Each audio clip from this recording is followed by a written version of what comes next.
அவரி பொடி வந்து திரும்ப ரீஸ்டாக் பண்ணணும் அப்படிங்கிறதுக்காக அவரி இலைகளை வந்து சேகரிச்சுக்கிட்டு இருக்கிறேங்க.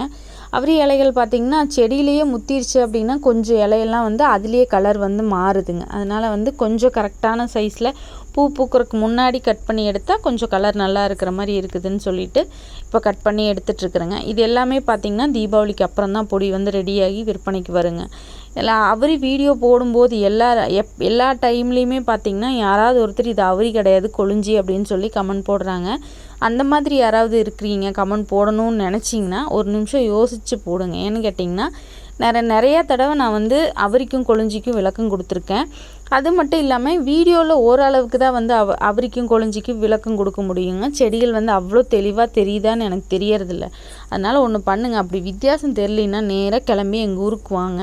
கண்டிப்பாக நான் வந்து அவரி செடிக்கும் அந்த கொழிஞ்சி செடிக்கும் உங்களுக்கு விளக்கம் கொடுக்குறேன். நேர்லேயே செடிகளை வந்து காட்டுறேன். அப்போ தான் வந்து அவரிக்கும் கொழிஞ்சிக்கும் உள்ள வித்தியாசம் வந்து எப்படி இருக்குதுன்னு தெரிஞ்சுக்க முடியும்.